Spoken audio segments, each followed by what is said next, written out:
When the businessman hears the diagnosis, all color and sound seem to drain out of the room. His life, a deflating balloon, a lanced boil. He'd been suffering headaches at work, the occasional nosebleed. Probably nothing, right? Probably just stress. Until he collapsed on the trading floor, and not long after, was sitting in the roaring belly of an MRI machine. Now, the words just hang in the air in front of him, huge and terrible. Brain cancer. Stage 4. Completely inoperable. Less than 6 months. His first instinct is to thrash against the bars of this new metaphorical cage.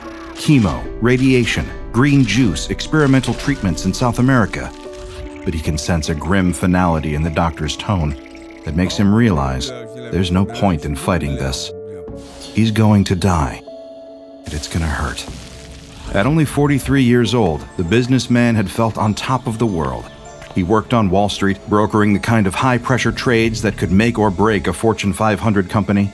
He was the first one in the office every morning, and the last one to leave each night, without fail. He's a closer. He gets the job done. Sure, he's never had time for family. Okay, he doesn't hang out with his friends as much as he should, and maybe he hasn't taken a real vacation since he was in his 30s, but he always told himself that's something he can save for his early retirement. He's got his whole life ahead of him, after all.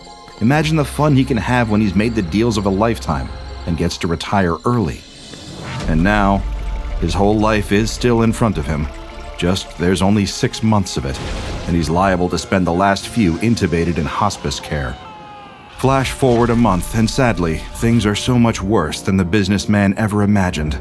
Even on the high-strength painkillers they seem to dose him with on the hour, the pain in his head is unimaginable. Somewhere between a high, piercing whir and a dull throb, like a dentist's drill is meticulously tracing its way across and around every fold in his diseased brain. It hurts too much to even scream. The pain tightens the muscles around his jaw, locking teeth against teeth. He hasn't been out of his hospital bed for 2 days. He's terribly afraid, the way things are going, that he might never get out of his hospital bed again. All those years he'd wasted in the office, and all he got from them was a signed sympathy card. Get well soon, like he'd ever get well again. It was almost taunting. He'd given them everything, and got nothing in return. As he writhed in pain in his isolated bed, he imagined them already filing the notice for his replacement, help wanted, like they were the ones who needed help here.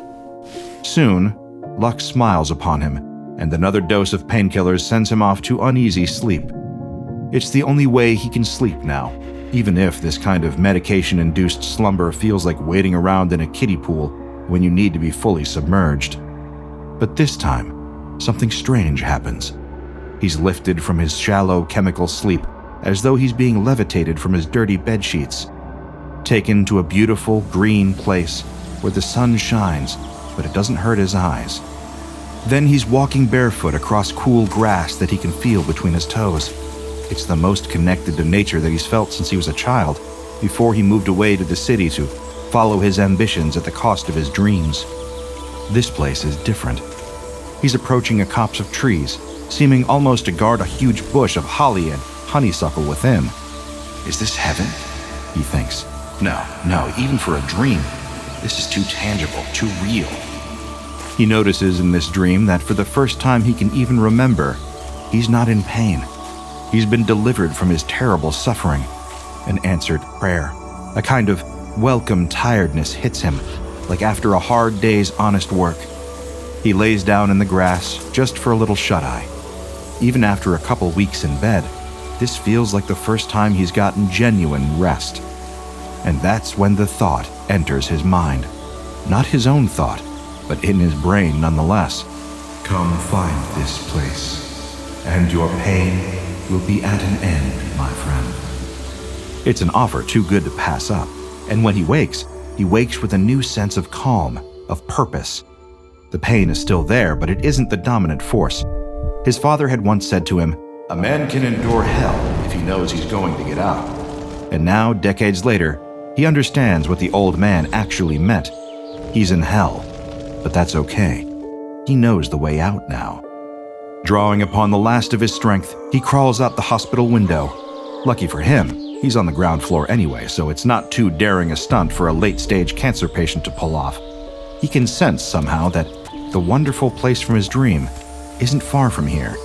He can run to it if he can summon up the strength, the willpower. And if all those 18-hour days in the office had taught him one thing, it's that he isn't lacking in willpower. So he runs. He runs barefoot across the blacktop, across roads where cars swerve and honk and call him crazy, across mud and grass and bramble. He must look like a madman in his hospital smock, running with holy purpose. But he couldn't care less. He knows the way out now. He knows the way out, and he's going to take it. Seconds turn to minutes, and minutes turn to hours, and he keeps running until he sees it. The dream becoming glorious reality. The lush grass, the trees, the holly, and the honeysuckle in all its beautiful, verdant majesty. He enters its presence and feels the pain in his head melt away. All the thoughts of agony and suffering, of how enfeebled he'd be when the intruder growing inside his brain saw fit to assassinate him. None of that matters now. He lays on the grass, more content than he's ever been, and smiles. Life is wonderful. Death is wonderful. Every sight, every thought, every concept, it all just drips with thick, sweet wonder. The grass and the vines reach up to receive him. They wrap his body, envelop it, weave into it, through it, become one with him as he becomes one with it. The plants engulf him, consume him. He knows it's happening, and he doesn't mind one bit. This is it. The dignified death that his cancer would have denied him. His happy ending. When the process is done, the plants recede. The businessman is no more. Just an empty space where he once was. He is nothing. He is everything. Death can be such a bittersweet passage to a place the rest of us can't tread, but that passage is eased somewhat by an encounter with SCP-046, also known as the Green Relief. It's a cylindrical area of soft green grass also populated by a dense thicket of plant life, all tangled together into a large bush. White oak, European holly bush, and Kentucky honeysuckle. It recalls the fondest summer days of our youth, frolicking through green spaces that felt almost enchanted with all the carefree spirit of youth. To most of us, other than seeming like a visually appealing work of nature, there wouldn't even appear to be anything anomalous about SCP-046. This is not the case for anyone afflicted with a severe chronic or terminal illness, whose relationship with SCP-046 is likely to differ radically. You see, SCP-046 releases a psychic call to the severely injured and dying within a 50-kilometer radius. In their medicated dreams, they'll see the plants and imagine themselves laying down on that soft, cool grass and dying in peace on their own terms. And it doesn't just affect humans. Even non-sapient animals suffering from incurable diseases or wounds that won't heal will start dreaming about the sacred place. All these affected individuals will feel the need to make a pilgrimage to SCP-046, knowing on some level that it's the very last choice within their power to make, the thing that will bring them peace at long last. And before the Foundation discovered this place, it's exactly what they did. They sought out SCP-046, and upon entering the clearing, they felt the pain of their symptoms receding. They felt an odd sense of calm, of hope, something that they may not have felt in months or even years since their untreatable diagnosis.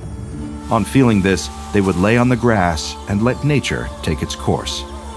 The Bermuda grass would grow around them, enveloping their body as a feeling of euphoria coursed through their endocrine system.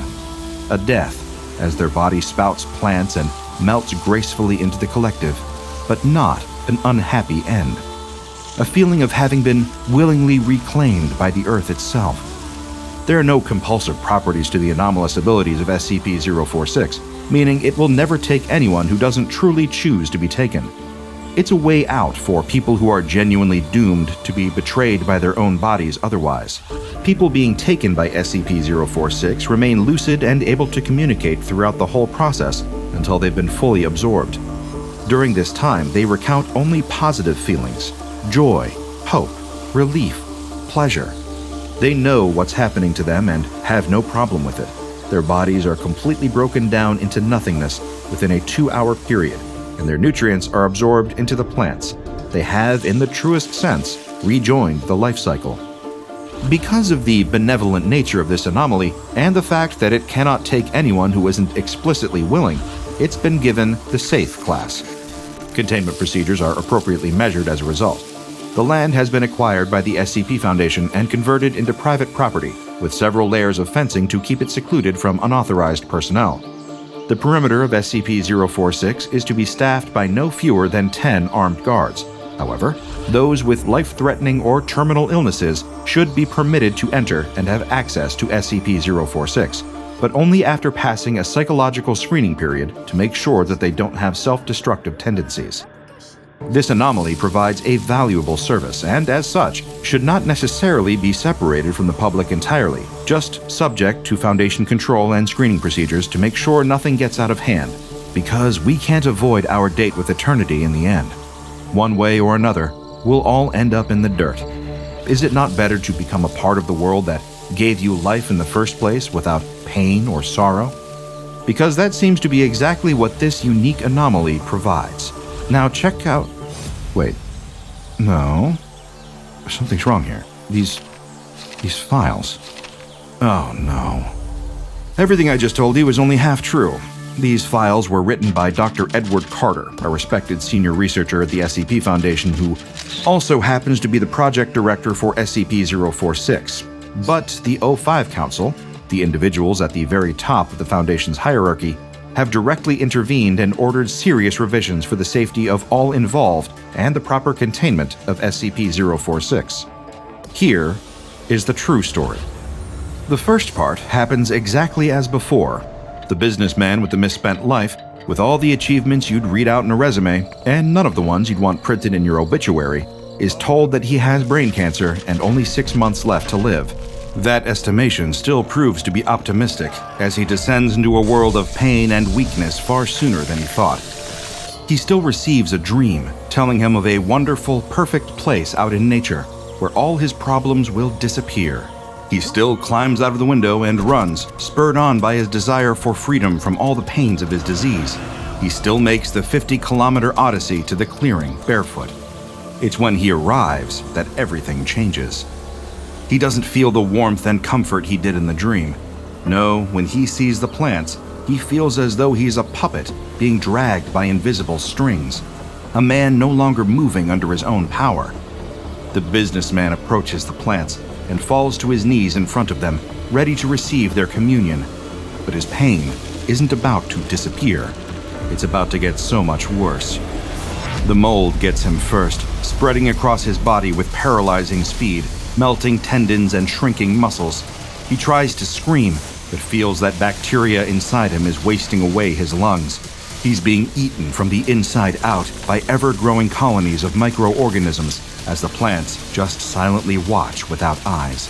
Then from the rustling leaves spews forth a cloud of buzzing, chittering insects that set upon the businessman and devour, eating him a microgram at a time in their teeming millions. They devour until all that's left is silence. At least, in the process of eating the rest of him, they ate his cancer too. And that's that. Another prey lured and consumed.